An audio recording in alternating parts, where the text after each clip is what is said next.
Haleluya, saudara. Shalom, selamat pagi. Puji Tuhan, pagi hari ini kita dapat bertemu kembali dalam program Art of Worship Morning Devotion. Saya berdoa kiranya saat teduh kita adalah cara kita untuk mengawali hari bersama dengan Tuhan dan firman Tuhan. Sebelum kita melakukan segala aktivitas dan kesibukan kita sepanjang hari ini, saya percaya ketika kita mengawali hari bersama dengan Tuhan dan firman Tuhan, maka kita tidak berjalan sendiri. Tapi ada firman yang memberikan kepada kita arah, memberi kepada kita hikmat untuk melangkahkan kaki kita menuju pada destiny Tuhan. Demikian juga ketika kita disertai oleh Tuhan, kita tidak berjalan sendiri. Ada Tuhan yang selalu bersama-sama dengan kita, tidak meninggalkan kita seorang diri. Amin. Amin. Kalau beberapa hari yang lalu kita belajar dari ayat 1 sampai dengan ayat yang ketiga dari Injil Lukas pasal yang 10, kita akan melanjutkan bagian ini dan saya berdoa ini akan memberkati kita. Mari kita berdoa. Bapa yang baik yang kami kenal, di dalam nama Tuhan Yesus, kami mengucap syukur, terima kasih untuk berkat rahmat dan anugerah-Mu dalam kehidupan kami. Berbicaralah kepada kami pada pagi hari ini melalui firman yang kami renungkan. Dan kiranya Tuhan berbicara secara khusus kepada kami dan memberkati kami. Di dalam nama Tuhan Yesus kami berdoa. Haleluya. Amin. Puji Tuhan, saudara. Saya ingin melanjutkan pembacaan Lukas pasal 10. Kita mulai dari ayat yang keempat sampai dengan ayat yang ke-8. Demikian firman Tuhan, janganlah membawa pundi-pundi atau bekal atau kasut, dan janganlah memberi salam kepada siapapun selama dalam perjalanan. Kalau kamu memasuki suatu rumah, katakanlah lebih dahulu, damai sejahtera bagi rumah ini. Shalom kira-kira ucapannya. Shalom aleihim. Orang yang menambahkan aleihim atau hanya shalom saja, tapi artinya damai sejahtera bagi kamu dan bagi rumah ini. Dan jikalau di situ ada orang yang layak menerima damai sejahtera, maka salammu itu akan tinggal atasnya. Tetapi jika tidak, salammu itu kembali kepadamu. Tinggallah dalam rumah itu, makan dan minumlah apa yang diberikan orang kepadamu. Sebab seorang pekerja patut mendapat upahnya. Janganlah berpindah-pindah rumah. Dan jikalau kamu masuk ke dalam sebuah kota dan kamu diterima di situ, makanlah apa yang dihidangkan kepadamu. Jadi menarik, ini bagian yang penting. Setelah Tuhan mengutus 70 orang, maka ada prasyarat yang harus mereka lakukan ketika mereka melakukan tugas dan panggilan mereka sebagai utusan. Nah, salah satu yang diperintahkan oleh Tuhan kepada mereka adalah jangan membawa pundi-pundi atau bekal. Wah, ini tidak mudah, saudara ya. Kalau kita mau pergi misi, waduh, bawaannya banyak, saudara. Kita memikirkan bajunya, kita memikirkan barang-barang yang akan kita bawa, kita memikirkan bekalnya, bagaimana nanti makan di tempat yang terpencil. Tidak mudah untuk menyesuaikan pola makan yang harus dipersiapkan.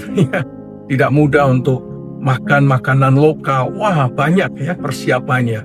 Sementara perintah Tuhan ini mengatakan jangan membawa pundi-pundi atau membawa bekal. Ini terdengar sebagai sesuatu yang sangat aneh, karena seharusnya memang wajar membawa bekal, membawa pundi-pundi, karena ada kebutuhan-kebutuhan yang perlu dibeli dan ada hal-hal yang perlu kita persiapkan sebagai bekal.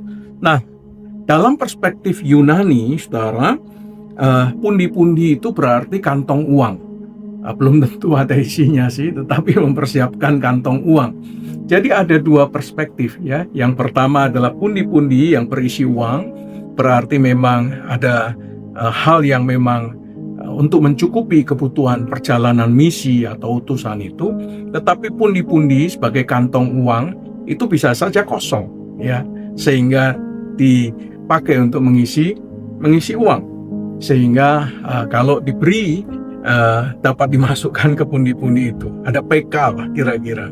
Ada persembahan kasih, dan kita memang menyediakan itu ya, pundi-pundi untuk siapa tahu diberkati ya.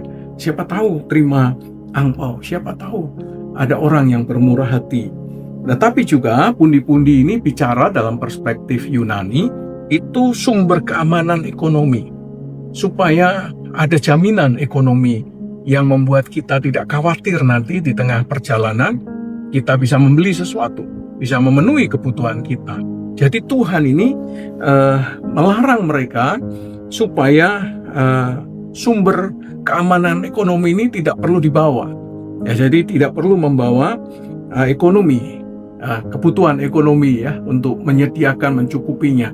Dengan demikian kita tahu bahwa satu hal yang disampaikan oleh Tuhan Yesus sengaja melepaskan sandaran manusia kepada uang, sandaran manusia kepada materi, kepada ekonomi, supaya dalam pelayanan itu manusia tidak fokus kepada ekonomi, tapi fokus kepada Allah dan tugasnya, fokus kepada Allah yang mengutusnya, dan juga kepada panggilannya sebagai orang-orang yang diutus, supaya manusia tidak terdistrak fokusnya, nanti malah fokus kepada finansial, tetapi tidak fokus kepada Allah dan panggilannya. Nah, Yesus ingin murid-muridnya itu bergantung sepenuhnya kepada Allah, bukan bergantung kepada materi, bukan bergantung kepada finansial, supaya menjadi jaminan. Tetapi murid-murid ini harus bergantung pada Allah sebagai jaminan yang tertinggi di dalam kehidupan sebagai orang-orang yang diutus. Nah, saya percaya hamba-hamba Tuhan, dimanapun mereka diutus, dimanapun mereka pergi melaksanakan tugas panggilan mereka sebagai orang-orang yang diutus oleh Allah, maka perlu belajar satu hal, melepaskan kebergantungan kepada materi, hal-hal yang lahiriah, finansial khususnya. Dan kita berpikir bahwa tanpa finansial yang baik nggak mungkin lah gitu ya. Berapa banyak kita tidak melangkah karena kebutuhan finansial. Dan Tuhan ingin supaya itu dilepaskan, dan murid-murid hanya bergantung kepada Allah sebagai sumber dari finansial itu sendiri. Tapi kalau kita melihat perspektif Ibrani, maka ini mengingatkan perjalanan bangsa Israel di padang gurun, saudara. Ketika mereka keluar di padang gurun, apakah mereka ada persiapan, saudara? Apakah mereka mempersiapkan segala sesuatunya? Tidak, saudara. Itu kan dadakan semua ya. Satu perjalanan yang sebetulnya hendak mengatakan, dah kamu berangkat dari Mesir, keluar dari Mesir dan bergantung kepada Allah saja. Tuhan Allah sanggup memelihara umatnya. Dan disinilah kita belajar bahwa Allah mengajar umatnya bergantung kepada Allah, bergantung sepenuhnya kepada penyediaan Allah, bukan bergantung kepada materi, bukan bergantung kepada hal-hal yang sifatnya finansial, ekonomi. Karena kita berpikir, atau mungkin mereka berpikir, tanpa uang tidak bisa keluar dari Mesir. Tanpa materi, tanpa finansial yang baik, tidak akan pernah sampai ke tanah perjanjian. Sehingga Allah mengajar supaya umatnya bergantung sepenuhnya kepada penyediaan Allah, bukan kepada kekuatannya sendiri. Ini penting untuk kita pahami. Dalam hidup kita, kadang-kadang kita juga punya persoalan yang sama. Betapa takutnya kita bergantung kepada Allah dan merasa aman ketika kita bergantung kepada materi atau finansial kita. Kadang-kadang saudara berpikir ya, wah ini nanti akan dapat berkat. Tapi sombong saudara. Wah nanti saya kalau ketemu ini akan diberkati banyak.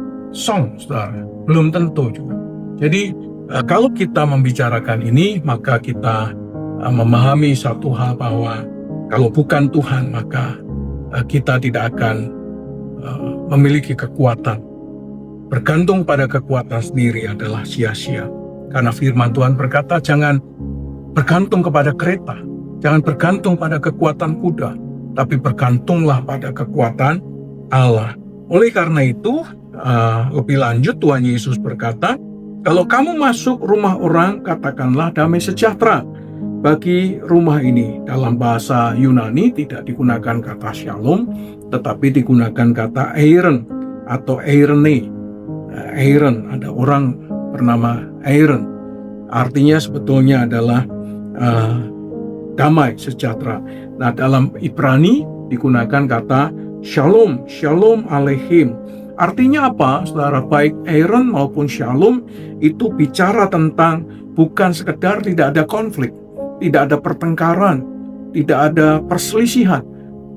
Tetapi lebih jauh daripada itu, kata shalom maupun Eiron itu bicara tentang kesejahteraan, bicara tentang pemulihan, yaitu hubungan yang dipulihkan antara umat dan manusia. Sehingga ketika orang mengucapkan shalom, itu berarti ada pemulihan, ya, dibawa masuk kembali hubungan yang benar dengan Allah. Bukan hanya pemulihan, ada damai dan tidak khawatir, tetapi lebih jauh adalah pemulihan antara umat dengan Allah. Oleh karena itu, apa sih sebetulnya tugas pertama kita dalam menjalankan panggilan Tuhan dalam hidup kita? Sederhana, saudara. Satu, bergantung kepada Allah dan tidak bergantung kepada materi. Dan yang kedua adalah apa, saudara? Membawa shalom. Menyampaikan shalom, di mana umat itu dipulihkan kembali dengan Allah, mengalami damai sejahtera atau perdamaian dengan Allah. Jadi tugas kita sederhana sebetulnya. Yang pertama adalah mengerjakan tugas panggilan Tuhan dengan bergantung sepenuhnya kepada Allah. Dan tugas kedua, sebelum kita ngomong Yesus Tuhan dan Juru Selamat, kalau kamu percaya kepada Tuhan akan diberkati, kalau kamu percaya pada Kristus kamu akan menerima hidup yang kekal. Sebelum sampai ke sana, tugas yang perlu kita lakukan adalah kalau kita berjumpa dengan orang, kiranya damai sejahtera Tuhan turun atasmu. Kiranya damai sejahtera Allah turun atas rumah ini. Sehingga pengucapan kata shalom itu menjadi hal yang penting ketika kita berjumpa dengan banyak orang. Bukan hanya kepada orang-orang percaya saja, tetapi juga kepada siapa saja. Kita mengucapkan damai sejahtera bagi kamu. Karena itulah perintah yang pertama. Ucapkanlah damai sejahtera bagi rumah di mana engkau masuk. Ucapkanlah damai sejahtera kepada orang yang engkau jumpai. Sederhana ya, nampaknya sederhana. Dan memang itu sangat sederhana. Jadi 70 murid ini tugasnya percaya penuh kepada Tuhan, lalu mengucapkan damai sejahtera kepada orang yang dijumpai dan kepada rumah yang dimasuki atau kepada kota di mana mereka diutus. Pertama-tama adalah menyampaikan damai sejahtera atau menghadirkan damai sejahtera, menghadirkan shalom bagi pribadi, bagi keluarga, maupun bagi kota di mana dia diutus. Sebelum kita melakukan program-program yang banyak-banyak itu, tetapi kita mulai dari damai sejahtera. Ya, nanti di AOW Challenge kita coba ya hadirkan ini menjadi AOW Challenge ya di waktu-waktu yang akan datang. Saya berdoa kiranya dunia yang membutuhkan jawaban, dunia yang membutuhkan kepastian, dunia yang membutuhkan harapan itu, sebelum semuanya itu dijawab, dunia sebetulnya membutuhkan yang namanya shalom. Oleh karena itulah perintah Tuhan yang pertama adalah hadirkanlah shalom. Mari kita hadirkan shalom dalam kehidupan kita, dalam kehidupan dengan sesama kita, dalam kehidupan ketika kita berjumpa, masuki rumah seseorang, maupun kepada kota di mana kita tinggal. Dan kiranya dunia yang membutuhkan damai sejahtera ini dilingkupi oleh Tuhan dengan shalom atau dengan eirene atau eiron dalam kota tersebut. Amin. Amin. Mari kita berdoa. Bapa yang baik yang kami kenal di dalam nama Tuhan Yesus, kami mengucap syukur, terima kasih untuk pengutusan Tuhan, dan kiranya kami adalah murid-murid Kristus yang mulai melaksanakan tugas dan panggilan Tuhan dalam kehidupan kami. Pertama-tama kami menghadirkan shalom, menghadirkan irene, menghadirkan damai sejahtera bagi orang yang kepadanya kami berjumpa, kepada keluarga yang kepadanya kami berjumpa, kepada rumah dan kota. Karena dunia ini sebelum membutuhkan yang namanya jawaban, kepastian, harapan, dunia membutuhkan damai sejahtera Allah, membutuhkan shalom dari Allah. Terima kasih Bapa, kami menyerahkan semua aktivitas kami, kesibukan kami sepanjang hari ini, kiranya Tuhan memberkati. Di dalam nama Tuhan Yesus Kristus, Tuhan memberkati engkau dan melindungi engkau. Tuhan menyinari engkau dengan wajah-Nya dan memberi engkau kasih karunia. Tuhan menghadapkan wajah-Nya kepadamu dan memberi engkau damai sejahtera. Di dalam nama Allah Bapa, Allah Putra, Allah Roh Kudus. Di dalam nama Tuhan Yesus Kristus. Haleluya. Amin. Amin. Puji Tuhan.